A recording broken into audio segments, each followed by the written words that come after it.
Buen día, mi nombre es Brian Miranda Chávez, soy integrante del Centro de Investigación de Estudiantes de Medicina, por sus siglas CIESMED, de la Universidad Privada de Tacna y bueno, el día de hoy me ha tocado exponer sobre el tema choque en general, ¿no? En el módulo de cardiología. Hay que definir shock. En realidad las definiciones de shock fueron en base a este shock hemorrágico que hubo, ¿no? Y era el que más era la causa de mayor mortalidad en- a mediados del siglo pasado. Pero ahora una definición más actualizada es esta, ¿no? Es un trastorno que pone en peligro la vida y que resulta en una perfusión inadecuada de los órganos e hipoxia tisular, lo que a su vez provoca alteraciones metabólicas y en última instancia daño irreversible en los órganos. Bueno, en cuanto a la epidemiología, preguntarnos por qué es un problema de salud pública. Bien, en el estudio del que me estoy basando esto, es también una revisión de otros estudios. Bueno, y al final los mismos autores llegan a la conclusión de que el shock más frecuente a nivel global, tanto en pediátricos, en adultos, en ancianos, etcétera, es el shock distributivo con un 59%, ¿no? Y en los estudios también en los que ellos se basaron, también es el shock distributivo en un 66%. Dentro de ellos, del shock distributivo sabemos que hay subtipos. El shock séptico es el más frecuente. Bueno, ¿qué tipo de shock tienen más mortalidad? El shock séptico tiene 40% de mortalidad y el shock cardiogénico tiene 50% de mortalidad, por lo que concluimos que el shock de mayor mortalidad es el shock cardiogénico. Una visión general de los tipos de shock. Bueno, hay cuatro tipos de shock: el shock hipovolémico, el cardiogénico, el obstructivo y el distributivo. Cada uno afecta a diferentes órganos o partes del cuerpo, ¿no? Pero de manera resumida, el hipovolémico tiene mucho que ver con la sangre y los fluidos corporales. Eso lo voy a explicar más adelante. El cardiogénico, como su mismo nombre lo dice, tiene que ver con el corazón, con la bomba cardíaca en sí. El shock obstructivo es algo extracardíaco, ¿no? Con los vasos, los grandes vasos que rodean al corazón y también sus membranas. Y el distributivo, nada más. Bueno, hablemos de uno de los principales shocks, el shock hipovolémico, que es la causa más frecuente en pediatría de shock. ¿Cuál es su fisiopatología, no? Es una pérdida de volumen del líquido intravascular que va a derivar en una disminución del gasto cardíaco y en una respuesta compensatoria, un aumento de la resistencia vascular sistémica. Hay una clasificación actual para el shock hipovolémico que la divide en subtipos y también según su etiología, ¿no?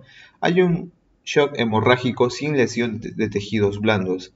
¿Qué quiere decir? Que va a perder sangre, pero no hay una lesión evidente de tejidos blandos, ¿no? Un ejemplo clásico es la úlcera duodenal. Hay otro, el shock hemorrágico traumático, el que todos conocemos y es el que más evidente es una fractura abierta, ¿no? Es una fractura abierta.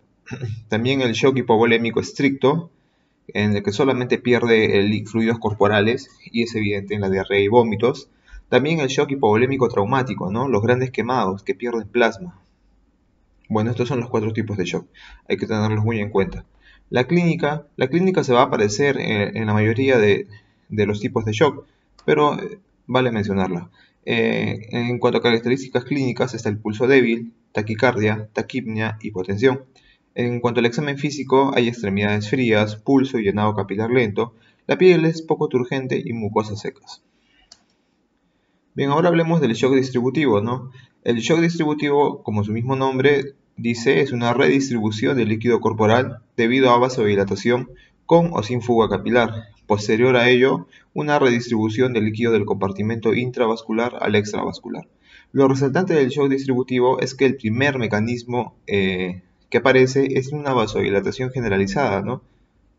Nos vamos a ir dando cuenta que en la mayoría de shocks generalmente lo que disminuye primero es el gasto cardíaco, pero en el shock distributivo lo que aparece primero, la primera alteración, es la vasodilatación generalizada. Bueno, el shock distributivo tiene varios tipos de shock, dentro de ellos el shock séptico.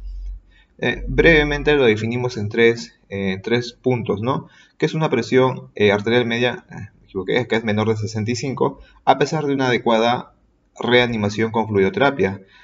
También se dice que es un shock séptico porque necesita un soporte con fármacos vasopresores para mantener una presión arterial media mayor de 65 y una elevación de lactato mayor a 2 milimoles sobre litro, a pesar de una adecuada reanimación con fluidos. ¿Y cuál es la fisiopatología del shock séptico? Es una respuesta del huésped desregulada a la infección. Posterior a ello, pérdida capilar y una vasodilatación sistémica, que posteriormente nos va a llevar a una disfunción orgánica aguda. La etiología del shock séptico es una infección, especialmente por bacterias gram negativas y bacteriemia. Entonces cabe preguntarnos, ¿no?, ¿cuál es el principal foco infeccioso que produce shock distributivo? El principal foco infeccioso es el foco pulmonar, seguido del foco urinario, que dicho sea de paso es el más frecuente en las gestantes, y en tercer lugar está la infección de sitio operatorio. Hablando un poco más del shock séptico, para ver su clínica, las características clínicas es fiebre, taquicardia, hipotensión. Al examen físico, piel caliente y enrojecida inicialmente y el llenado capilar. Es por eso que al shock séptico y al shock distributivo en general se le dicen el shock caliente, ¿no? Porque la mayoría de los otros tipos de shock son shock fríos. Bien, hablemos ahora del shock anafiláctico. ¿Qué nos dice la fisiopatología del shock anafiláctico? Bueno, hay una anafilaxia inmunológica, hipersensibilidad tipo 1, mediada por IgE o anafilaxia no inmunológica, ¿no? Entonces, preguntarnos, ¿es posible que haya una anafilaxia no inmunológica? Y sí puede haber. El ejercicio excesivo o los grandes traumatizados o quemados presentan este tipo de shock anafiláctico también. ¿En qué deriva todo esto? Que es una degranulación de mastocitos con posterior liberación de histamina, y todo esto va a generar en una vasodilatación sistémica y en aumento de fuga capilar. Entonces, preguntarnos otra vez, ¿cuál es la principal causa de shock anafiláctico en niños? En niños se ha visto que el 58% es por un producto alimenticio, ¿no? Esos productos en mal estado que a veces no se nos pasa lo que es la fecha de caducidad y bueno, los niños son los más perjudicados. En cuanto a los adultos, la principal causa de shock anafiláctico es el veneno de insectos, 55%, y en segundo lugar los fármacos, 20%, ¿no? Sabemos que la penicilina, así tanto como nos ayudó, también mató.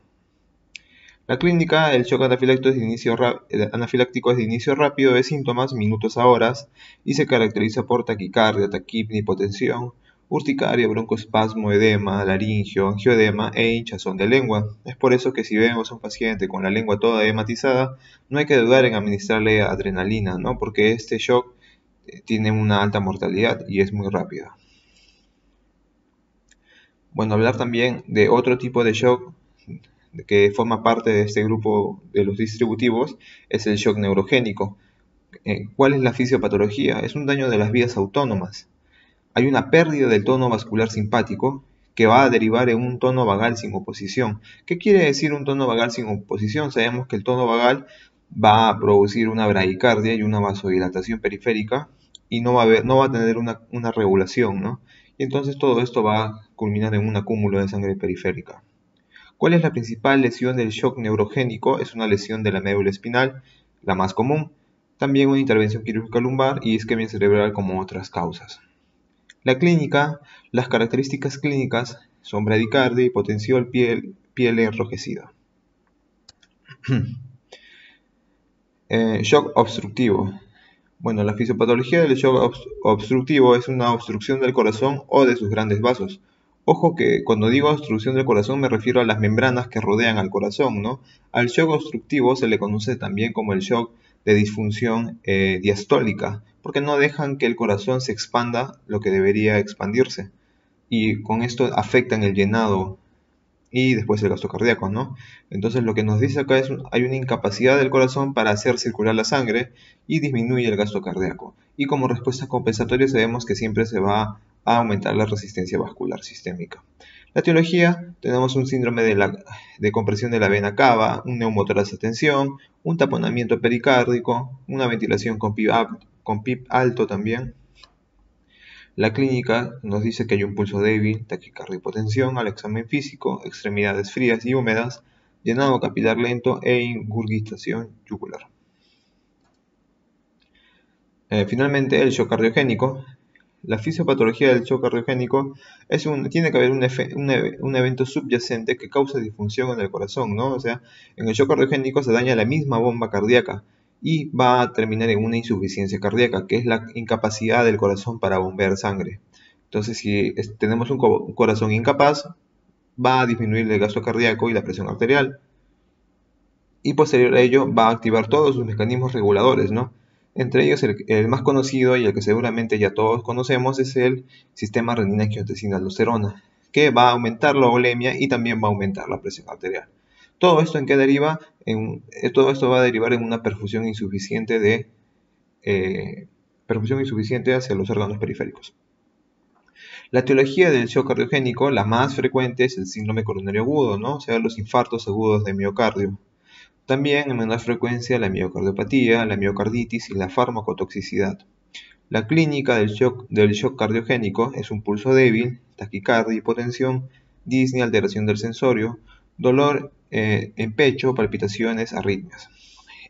Al examen físico va a haber extremidades frías y húmedas, llenado capilar lento, ruidos cardíacos S3 y S4, edema pulmonar e ingurgitación yugular.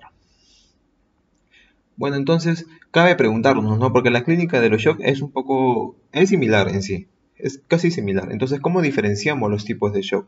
Entonces acá tenemos los 4 tipos de shock: hipovolémico, cardiogénico, obstructivo y distributivo. Y 4 parámetros importantes, ¿no? El gasto cardíaco, la presión capilar pulmonar, presión venosa central y resistencia vascular periférica. Entonces empecemos. Tengo el shock hipovolémico. Entonces, si en el shock hipovolémico se caracteriza por una disminución de todo lo que es la volemia, el gasto cardíaco va a estar disminuido, ¿no? Recordemos que el gasto cardíaco es volumen de eyección sistólica por frecuencia cardíaca. Entonces, si disminuye la volemia, lógicamente no va a haber un gasto cardíaco, va a estar disminuido. La presión capilar pulmonar y la presión venosa central, obviamente si no hay volemia también va a estar disminuida, ¿no? No hay sangre que aumente la presión acá. Y entonces, como disminuyen estos tres, ¿quién tiene que compensar? O sea, ¿quién tiene que aumentar? La resistencia vascular periférica. Tiene que aumentar la presión para compensar toda esta disminución. Entonces, el primer cambio que se genera en el shock hipovolémico es la disminución del gasto cardíaco, y el segundo cambio para contrarrestar es el aumento de la resistencia vascular periférica. De igual manera, en el shock cardiogénico tenemos que el gasto cardíaco disminuye, pero la presión capilar pulmonar y la presión venosa central aumentan, porque en el shock cardiogénico no hay una disminución de la volemia, ¿no? Sino es una incapacidad del corazón para contraerse nada más.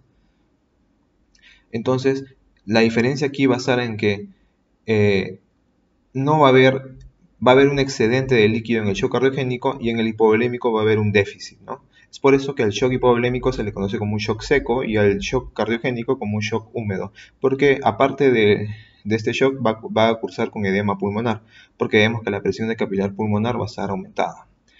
La resistencia vascular periférica igual se va a aumentar para intentar compensar la disminución del gasto cardíaco.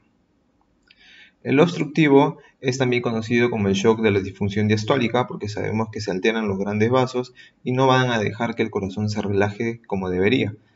Por eso, si hay una disfunción diastólica, el gasto cardíaco va a disminuir. La presión capilar pulmonar y la venosa central es más o menos, no se sabe si puede ser aumentada o disminuida, en realidad es muy variable acá. Igual, ¿quién va a compensar siempre? La resistencia vascular periférica va a estar aumentada. Pero quien es diferente a estos tres es el shock distributivo. ¿Por qué? Porque el primer cambio que se va a presentar en el shock distributivo es una disminución de la resistencia vascular periférica. ¿Sí? El gasto cardíaco va a estar aumentado, la presión capilar pulmonar y la venosa central van a estar disminuidas. Entonces, si tenemos una resistencia vascular periférica disminuida y un gasto cardíaco aumentado, nos vamos a dar cuenta que este shock va a ser diferente a los demás. Bueno, agregué esta última diapo para más o menos tener en cuenta cómo se va a reconocerlos de una manera más práctica, ¿no? Porque igual puede ser confuso lo anterior. Entonces, si tenemos una hipotensión más una piel fría y pulmones secos, estamos frente a un shock hipovolémico. Pero si tenemos una hipotensión, una piel fría y crépitos, que nos dicen que hay un edema agudo de pulmón, podemos estar frente a un shock cardiogénico, ¿sí? Y finalmente, si tenemos una hipotensión más piel caliente, podemos estar frente a un shock distributivo, y si es, obviamente, si hay un precedente de foco infeccioso, podría ser un shock séptico. De igual manera, tocar un poco sobre este artículo de investigación, sería interesante que lo lean porque nos muestra un manejo más incisivo sobre cada tipo de shock, ¿no? Y nos cuenta un poco de los últimos avances. Bien, esas son las referencias, eso sería todo, muchas gracias.